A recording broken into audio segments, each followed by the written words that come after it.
Kenapa? Kita tidak perlu pergi jauh. Saya namakan satu hakim. Kita lihat buku-buku. Kita sebagai peguam kita tahu. Where do you look? You look at the journals. Kita lihat. Tuan Sri Speaker, Datuk Gopal Sriram. Saya cakap, saya namakan dia kerana kalau kita lihat dalam buku undang-undang, nama dia timbul sebagai hakim yang paling banyak menulis penghakiman.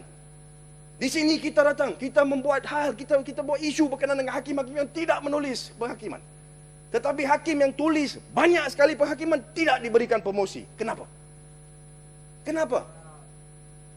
Kita nak jawapan. Kita sebagai rakyat, kita baca paper kita semua, kita tahu. Tapi kita nak tahu, kita nak jawapan dia. Kenapa hal-hal macam ni berlaku di Malaysia?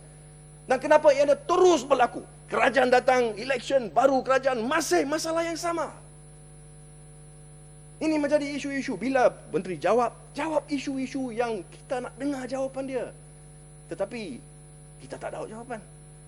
Di sini saya nak tanya, with respect, Datuk Zahid Ibrahim, Menteri, saya akan rujuk kepada satu petikan.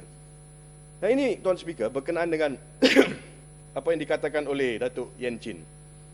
Nah, Datuk Yen Chin, beliau berkata, ataupun beliau membuat pernyataan, Tuan Speaker, berkenaan dengan bootcamp. Nah, Tuan Speaker, saya buat satu rujukan kepada The Borneo Post. Ini surat khabar di Sabah, Sarawak, Tuan Speaker. Bombshells from a judge posted di hari on the 27th of June, 10 AM in local. Nah, di dalam kenyataan ini, saya mohon izin untuk baca apa yang ditulis di sini. Arguably the most interesting part of Chin's statement deals with his attendance at a camp that he refers to using the military jargon boot camp. Nah, untuk semua yang tak tahu apa boot camp, termasuk Pasir Salak, izinkan saya. Now, according to dictionary.com, boot camp is defined as, Datuk Menteri, sila dengar ya, is defined as a correctional facility. A correctional facility that uses the training techniques applied to military recruits to teach usually youthful offenders socially acceptable patterns of behavior. Tuan Speaker. And then it goes on to say, dan saya bacakan example yang diberikan.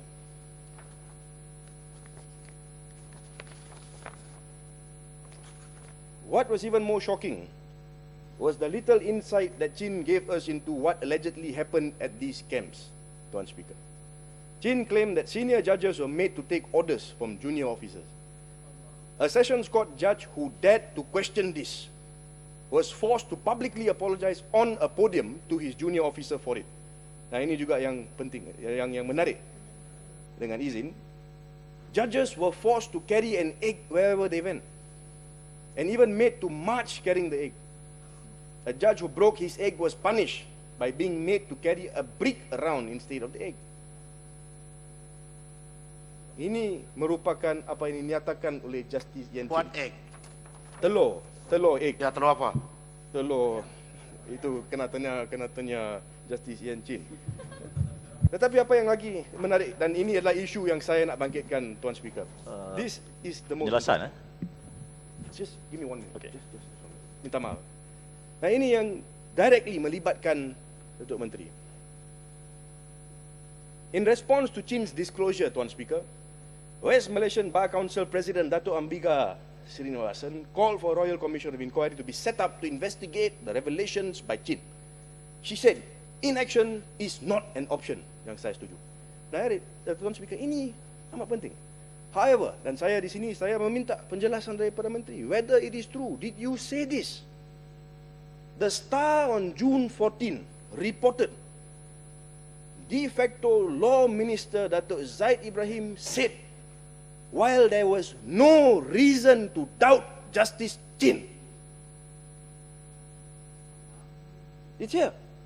The Star on June 14 reported that the de facto Law Minister Datuk Zahid Ibrahim said that while there was no reason to doubt Justice Chin, a Royal Commission would be a waste of money and time, as investigations would reveal, Tuan Speaker, nothing more, inverted commas, than what we already know. Ini pelik, Tuan Speaker. First time in my life, I am listening to the words boot camp dan contoh-contoh yang diberikan oleh seorang hakim Mahkamah Tinggi. Bila isu ini dikemukakan kepada Menteri Perundangan, dia kata, no reason to doubt. I hope he may deny it. Dan izin. Tapi itu untuk dia.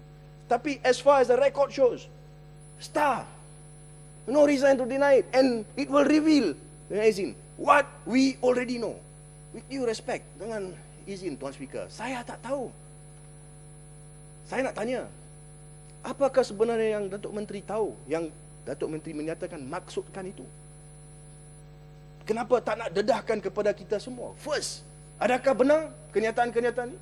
Adakah semua hakim dalam negara ini dipaksa melalui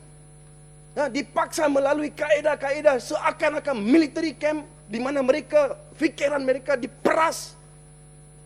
Adakah benar? Kalau benar, bagaimana seorang menteri yang berhormat, bagaimana seorang menteri boleh menyatakan no doubt, but there's no need to investigate? Kalau benar menteri membuat kenyataan sedemikian, saya nyatakan di sini menteri itu tak layak menjadi menteri yang terlibat untuk Jabatan Kehakiman dalam Perdana Menteri. And you should resign. Persoalan dia macam ni. Adakah saya akan mendapat satu jawapan? Tuan Speaker, isu dia tidak habis di situ. Perkara yang bangkit adalah perkara keyakinan, kerakinan rakyat negara ini dalam sistem kehakiman. Penjelasan. Silakan. Terima kasih, Yang Berhormat Puchong. Terima kasih, Tan Sri Speaker. Saya merasakan bahawa apa yang disebutkan oleh Yang Berhormat tadi, dengan izin, you are exaggerating keadaan yang berlaku di dalam badan kehakiman. Kalau tadi ada seorang Yang Berhormat daripada pembangkang ada sebut, one rotten apple doesn't mean the whole bunch, are all rotten. Dengan izin, kalau ini yang Hakim Yan Chin membangkitkan perkara ini, yang jelas tadi ayahanda daripada Bukit Gelogo sudah cakap, ini Hakim Yan Chin tak boleh pakai. It's useless. Dia tak sepatutnya menjadi hakim dengan membuat kenyataan yang begitu. Jadi boleh kita dapat penjelasan daripada Yang Berhormat that you differ with your father. Bukan saya, in this case. Saya rasa Yang Berhormat tak faham apa yang bagi saya faham. Saya tak berapa faham. Saya akan bagi you faham, tak ada masalah. Saya bagi slow. Ini berkenaan dengan satu. Ya, you pandai daripada semua orang. Okey, you cakap. Ini Sila. ya, saya faham. Tuan Speaker, pasti salah kita semua tahulah dalam Dewan ni, tak payah kita bermasa. Ya, isu dia sebegini. Jangan cakap something like that. Sorak khabar. You know? Sorak khabar. Tan Sri Speaker, what are you trying to say? Pasti salah, tahulah apa lain ini. Why you are giving, a bad impression of my personal, Puchong. No. This is Dewan Rakyat. You want, dengan izin, kalau nak bergurau di luar, not here. What personality, my moral character and your moral character, this is not the place to joke about. Boleh kedua-dua ahli yang berhormat duduk sekejap. Boleh duduk sekejap. I'm as old as your father, you know. Terima kasih, pasti salah. Terima kasih. That's why I feel sometimes in a dilemma. Because most of you older than me. But age does not count in parliament. Puchong, berhujah, jangan timbulkan provokasi yang boleh dapat respon. Sila. Speaker, yang saya maksudkan, dan ini untuk pasti salah, saya maksudkan saya tak ada masalah, saya akan jelaskan. Saya akan jelaskan, saya faham mungkin dia tak faham hujahan yang saya buat. Minta maaf, saya akan berikan dia faham.